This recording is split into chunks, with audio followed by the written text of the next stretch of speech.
크리스티아노스, 그리스도인이라는 말은요, 그리스도의 작은이라는 뜻을 가진 전미어를 붙인 겁니다. 이 작은이라는 뜻을 가진 전미어는 당시에 소속을 가르쳐 줬습니다. 예를 들어서 성경에 헤롯의 추종자들이 나오죠. 이 헤롯의 추종자들을 헤로디아노스라고 불렀습니다. 그래서 크리스티아노스라는 말이 생겨나기 시작하고 그런 말을 듣는 사람들이 많아졌다는 것은 세상이 그리스도교라는 것을 인지하기 시작하던 때다라고 이해하시면 좋을 것 같습니다. 좀 더 정확하게 설명을 드리면 그리스도교가 유대교로부터 이제 구분되어서 세상 사람들이 그리스도교를 좀 이상하다라는 신흥 종교로 인식하기 시작하던 때였다는 거죠. 그때에 베드로 사도가 베드로전서를 기록합니다. 그런데 많이 아쉬운 거는요, 그렇게 그 초창기에 세상 사람들이 그리스도교를 좋은 시선으로 바라보지 않았습니다. 굉장히 의심스러운 눈초리로 감시하듯이 지켜봤어요. 그리고 점점 더 적대하는 눈초리로 그리스도인들을 지켜봤습니다. 그런 시대에 여러 가지 애매한 고난을 받았겠죠. 그런 그리스도인들이 이런 세상 사람들과 세상과 어떻게 관계를 맺어야 하는지 그 고민과 방향이 담겨 있는 서신이 그래서 베드로 전서입니다. 마틴 루터는 신약 중에 가장 핵심이 되는 책이라고 평가했고요. 또 저명한 신약학자인 하워드 마샬은 신약에서 단 한 권을 택한다면 교리와 생활의 조화가 가장 돋보이는 베드로전서를 택할 것이다 라고 말했습니다. 제가 개인적으로 베드로전서를 공부하면서 스스로에게 이런 질문을 던지게 되었습니다. 나는 내가 그리스도인이라는 사실이 명예로운가 아니면 부끄러운가? 참 민망하지만 저의 대답은 부끄럽다였습니다. 카페에서 교회 얘기를 한참 하다가 옆 테이블에 앉은 사람들을 신경 쓴 적도 있습니다. 이제는 제발 교회나 목사님들을 관련해서 참 나쁘끄럽고 또 부정적인 그런 기사가 이제는 제발 실리지 않았으면 하는 간절한 마음이 제 안에 있습니다. 그리고 여러분 다 마찬가지시겠지만 이제 위드 코로나, 포스트 코로나 시대를 우리가 맞이하면서 살고 있으면서 교회가 가진 어떤 고민과 특별히 선교에 대한 염려, 기도 제목 이런 것들이 제 안에 있습니다. 그래서 그런지 이 믿음의 확실함이라는 본문의 단어가 너무 크게 보이는 거예요. 이 7절에 있는 믿음의 확실함이라는 단어를 앞뒤로 감싸고 있는 상황은 불확실성입니다. 앞서 6절에 보면 여러 가지 근심 걱정을 겪을 수밖에 없는 그런 불확실성. 그 다음에 뒤에 8절은 예수를 본 적이 없어요. 베드로는 예수님을 봤지만 그 당시에 이 서신을 받고 있는 교회 공동체의 구성원들은 예수님을 본 적이 없어요. 이런 불확실성 속에서 믿음의 확실함을 베드로가 얘기하고 있습니다. 그러니까 눈에 확 들어오죠. 세상 사람들이 교회를 이상한 시선으로 바라보고 있어요. 부정적인 시선으로 의심하듯이 바라보고 있어요. 저거 분명히 이상하다. 뭐 하나 걸리기만 해봐라. 그러니까 이런 시선으로 교회를 바라보고 있는 그런 상황 가운데 베드로가 7절에 너희 믿음의 확실함이 금보다 더 귀하다 이렇게 말씀합니다. 여러분 엄청난 칭찬 아닙니까? 도대체 그들의 믿음이 어떻길래 베드로 사도가 너희 믿음 진짜 확실하다 라고 칭찬하고 있을까요? 이런 집사님들 간의 대화를 한번 상상해 보면 이해가 조금 더 빠를 것 같습니다. 한 집사님이 자기의 기도 제목을 부탁한 또 다른 집사님을 찾아왔어요. 이렇게 얘기합니다. 김 집사님, 제가 며칠 전에 제 남편 승진을 앞두고 기도 제목을 좀 부탁드렸잖아요. 그런데 이상하게 자꾸만 제 마음이 불안하고 부정적인 생각이 들어서 너무 무서워요. 그러자 김 집사님이 이렇게 얘기하는 거죠. 박 집사님, 그렇게 믿음이 없어서 어떡해? 제가 믿음이 부족해서 그런 걸까요? 당연하지. 그렇게 부족한 믿음으로 기도하면 어떡해? 예수님도 확실히 말씀하셨잖아요. 무엇이든지 기도하고 구한 것은 받은 줄로 믿으라. 확실히 좀 믿으세요, 확실히. 아니, 그렇게 믿음도 없이 기도하다가 남편 승진해서 떨어지면 어쩌려고 그래? 만약에 이런 대화를 했다고 한번 생각을 해봅시다. 여러분, 이것이 믿음의 확실함을 얘기하는 걸까요? 베드로가 칭찬한 믿음의 확실함이 내가 하나님께 구한 것은 무엇이라 할지라도 내가 바라는 그대로 반드시 이루어질 거라는 확고부동한 나의 의지를 얘기하는 걸까요? 과거의 베드로는 믿음을 이런 식으로 생각했던 것 같습니다. 그래서 다른 제자들은 다 예수님 부인하고 떠나도 저는 목숨 바쳐 예수님을 따르겠습니다 라고 호언장담했죠. 하지만 예수님을 3번이나 부인하고 마지막에는 저주하기까지 하고 완전하게 무너집니다. 여러분, 베드로가 얼마나 많이 울었을까요? 얼마나 스스로를 비참하게, 하찮게 정죄하고 비난했을까요? 얼마나 많이 후회했을까요? 그런데요, 더 중요한 건 이렇게 후회했다고 베드로가 달라집니까? 믿음이 조금 더 확실해집니까? 저도 개인적으로 지금까지 살면서 후회를 참 많이 해봤습니다. 제가 담대한 사람이 아니라 후회를 참 많이 하고 살았습니다. 그런데 그렇게 후회한다고 제 믿음이 더 교정되거나 견고해지진 않던데요. 오히려 그렇게 후회하고 나서 또 같은 실수를 반복하는 모습을 더 자주 보았습니다. 여러분, 후회라는 건 사람을 더 비참하게 또는 무기력해지도록 재촉할 뿐인 것 같습니다. 베드로가 말한 믿음의 확실함은 이런 어떤 확실함은 당연히 아니겠죠. 저는 제가 7절 말씀을 잘못 이해했음을 깨달았습니다. 7절에 믿음의 확실함이라고 할 때 이 확실함이라고 쓰인 번역된 단어가 도키미온입니다. 뒤에 이어서 불로 연단하여도에서 연단하다라는 말과 같은 단어입니다. 그러니까 시험을 겪다, 또한 시험을 통과하여 검증되었다, 이런 의미를 가지고 있습니다.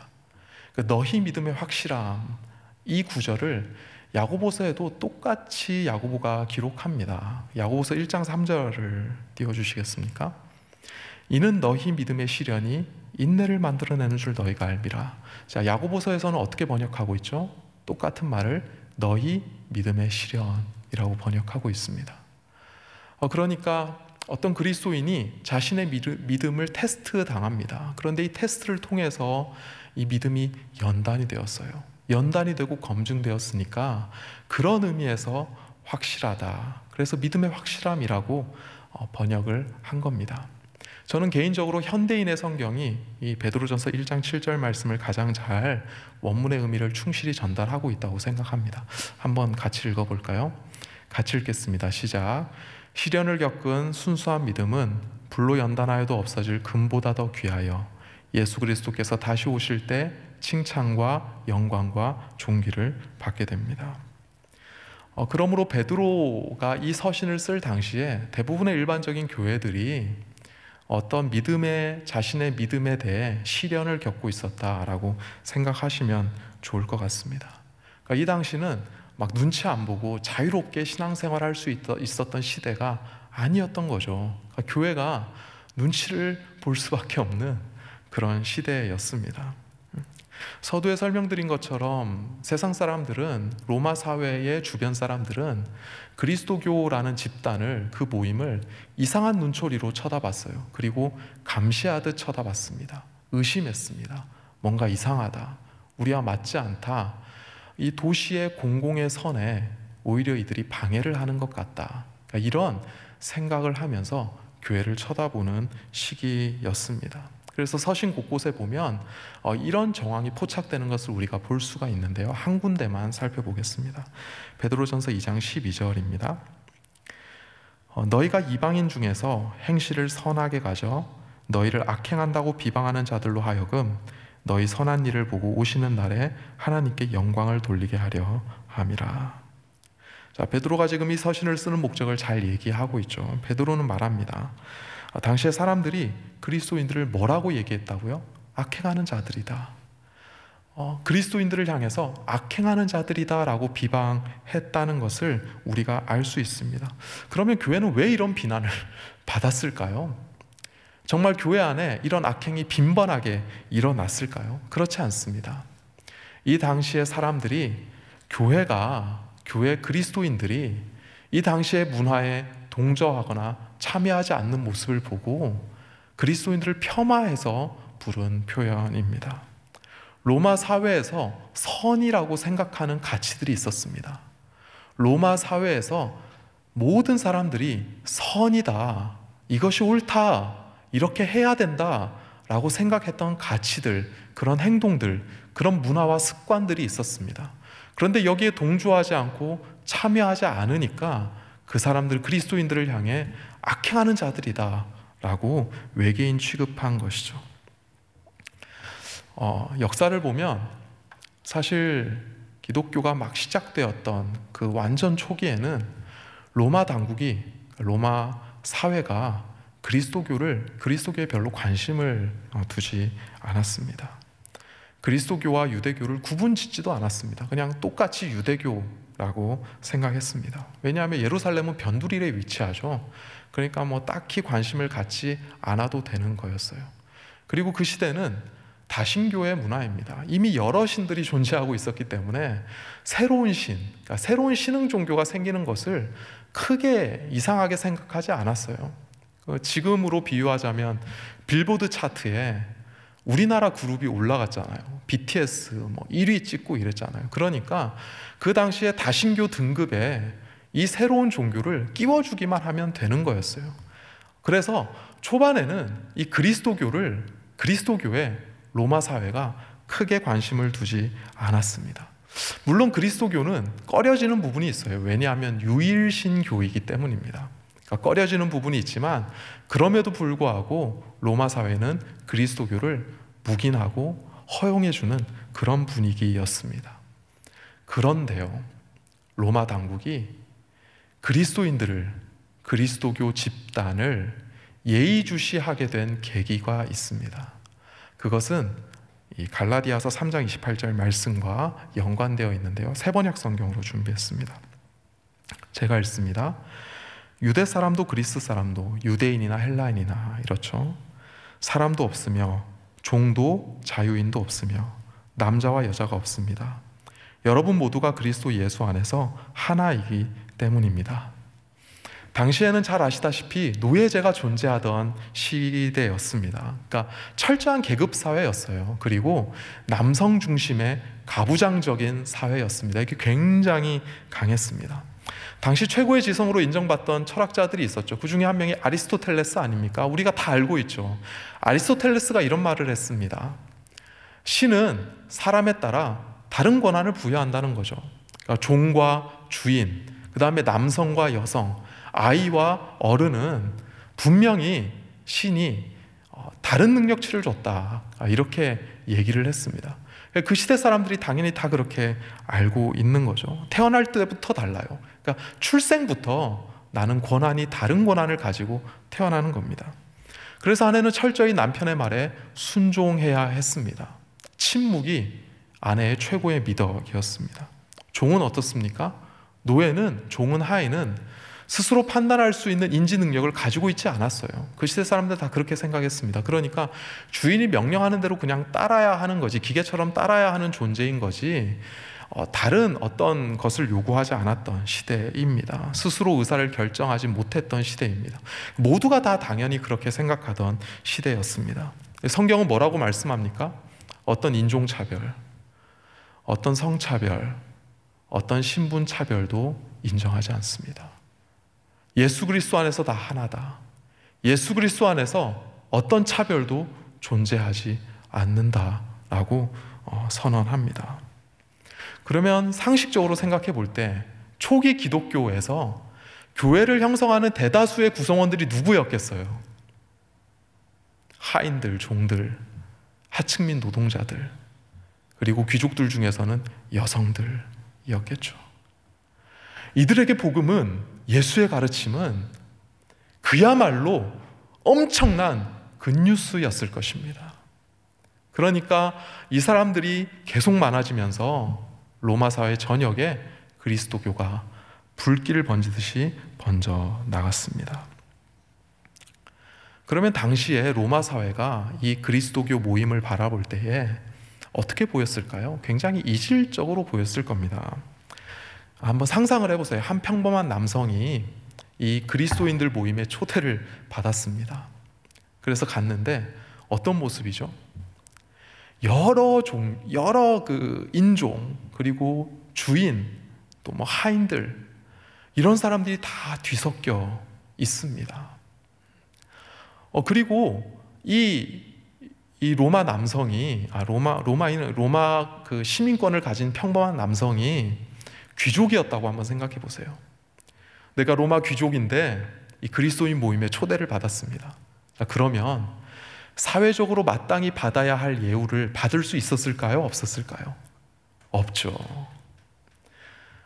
테이블에 사람을 앉힐 때, 식탁에 사람을 앉힐 때 당연히 사회적 위상에 따라 순서대로 앉혀야 돼요.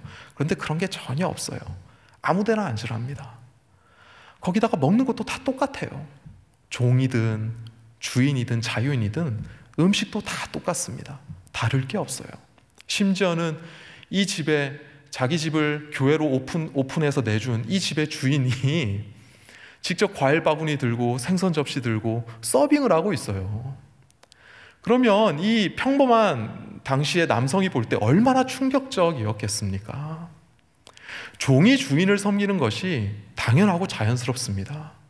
그런데 주인이 종을 섬기고 있어요. 이거는 생각해 본 적도 없는 상황인 겁니다. 그러니까 충격적인 상황인 거죠. 단순히 충격만 받았을까요? 어떻게 생각했을까요? 이런 행동은 사회 법도를 위반한다 라고 생각했을 겁니다. 하나만 더 예를 들면, 만일 어떤 그리스도인이 길거리에서 거지를 봤어요. 불황자를 봤습니다. 그 사람이 불쌍해서 교회 공동체 모임으로 데려왔어요. 그리고 닦아주고 씻겨줬습니다. 자, 그러면 선한 행동이겠죠. 하지만 만약에 로마 귀족이 그 모임에 있었다면 어떻게 생각했을까요? 당시에는 이 로마 귀족이 이렇게 당시의 사회적 소모품이라고 여겨졌던 그런 거지와 교제하고 그와 말을 섞는 것 자체가 자신의 명예가 크게 실추되는 그런 행동이었다고 합니다. 더군다나 당시 사람들은 외지인을 굉장히 경계했다고 해요. 왜냐하면 당시는 여러 신들을 믿던 그런 과학이 그렇게 발전하지 않았던 세계관을 가지고 있던 시대였잖아요. 그러니까 오늘날 우리나라식으로 표현하면 부정탄다고 많이 생각했대요. 그러니까 이 사람이 어떤 사악한 기운을 몰고 오는 그런 나쁜 사람이면 어떡하냐 이런 시선으로 바라봤다고 합니다. 그러니까 어떤 그 집에서 예배를 드렸는데, 교회 모임이 있었는데요, 그 집주인의 허락도 받지 않고 어떤 그리스도인이 이 사회적 불황자를 데리고 오면 이 집에 엄청난 민폐를 끼칠 수 있는 행동인 겁니다. 그래서 베드로가 3장에 이처럼 말씀합니다. 3장 13절 14절입니다. 또 너희가 열심으로 선을 행하면 누가 너희를 해하리요. 14절 그러나 의를 위하여 고난을 받으면 복이 있는 자니 그들이 두려워하는 것을 두려워하지 말며 근심하지 말고. 의를 위하여 고난을 받으면 복이 있다. 팔복 내용이죠.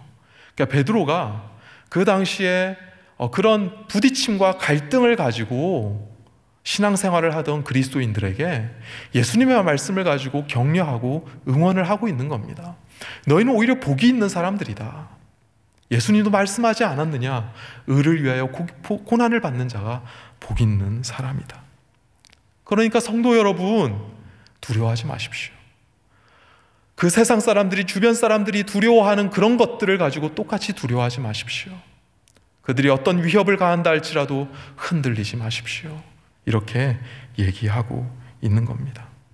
그러면서 예수를 따라 계속 선을 행하라고 말씀합니다. 이어서 15절입니다.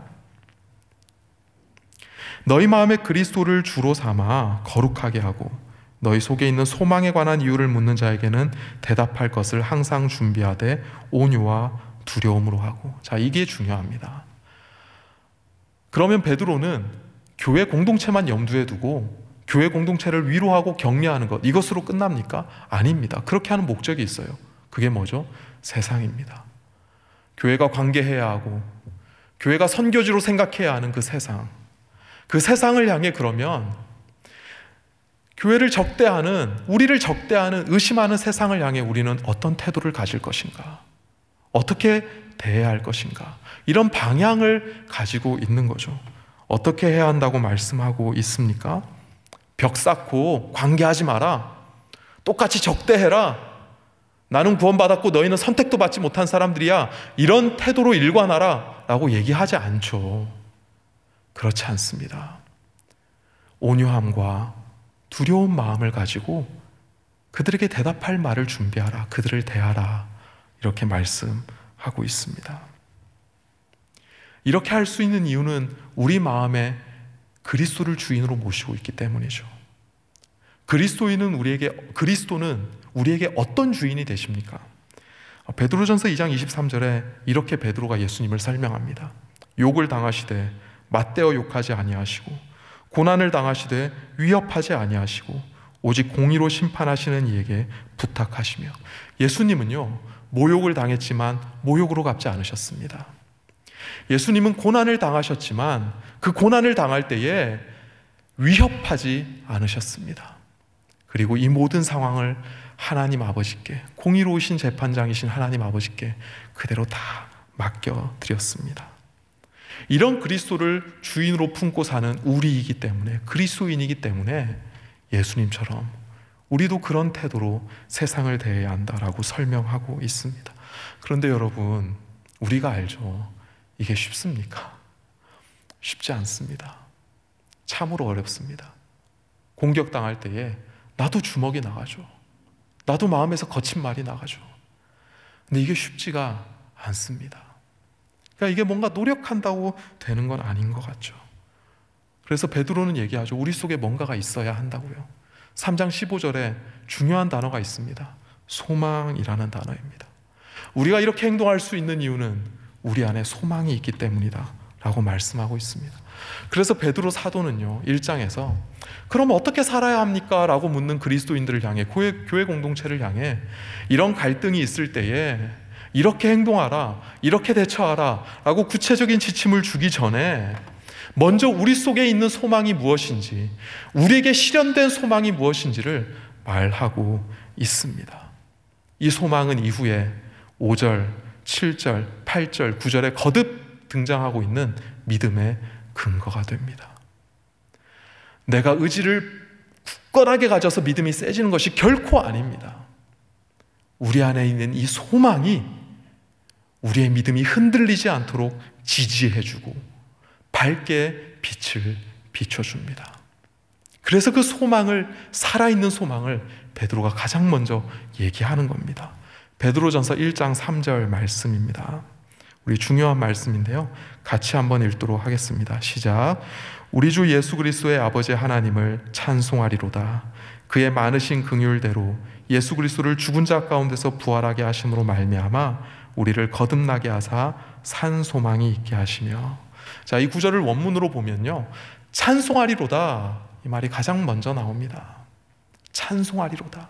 왜 찬송이 터져 나올 수밖에 없습니까? 예수 그리스도께서 십자가에 죽으시고 다시 살아나셨기 때문입니다. 그런데 이것이 나와 무슨 상관이 있습니까? 그 결과 나도 죽음에서 다시 살아났습니다. 이전의 삶에서 다시 새롭게 태어났습니다. 이전의 신분에서 다시 새롭게 태어났습니다. 현재 소아시아 지역에 흩어져 있는 교회들, 이 교회들마다 대부분의 성도들의 구성원이 누구라고 했습니까? 종, 하인들, 하층민 노동자들, 귀족 중에서는 여성들이라고 말씀을 드렸습니다. 이들에게 이 살아있는 소망에 대한 말씀이, 예수 그리스도의 복음이 어떻게 들렸겠습니까? 나는요, 태어날 때부터 비천한 사람입니다. 나는요, 자아가 없는 사람이에요. 뭔가 내 주장을 할 수 없는 그런 사람입니다. 그냥 그렇게 살다 가면 됩니다. 내가 그렇게 사는 것이, 내 포지션을 잘 이해하고 그렇게 사는 것이 사회의 공공선을 이루고 가정의 평안을, 가정을 명예롭게 지키는 일입니다. 하인은요, 하층민 노동자들은요, 아내들은요, 그냥 그렇게 살면 되는 거예요. 나는 그렇게 태어났으니까요.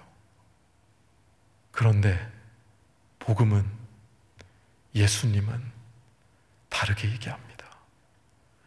너희가 새롭게 태어났다고 말씀합니다. 그게 거듭났다, 새롭게 태어났다고 말씀합니다. 이전에 그런 비천한 존재가 아니라고 말씀합니다.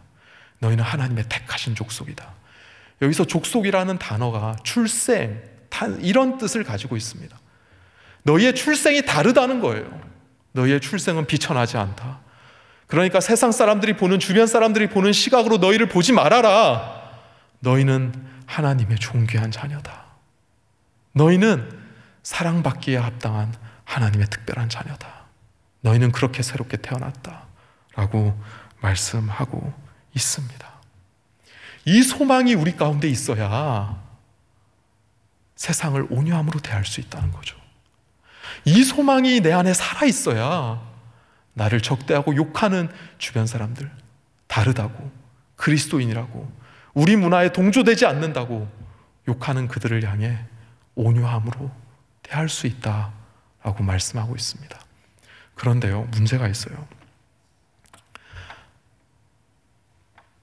그 하인이, 예수님을 영접한 하인이 예배를 마치고 집으로 돌아가면요, 집주인은 예수 믿는 사람입니까? 아닙니다.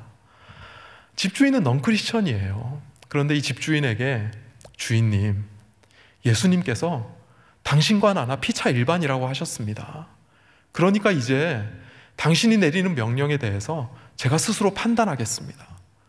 만약에 불이한 명령을 내리신다면 저는 수용하지 못합니다.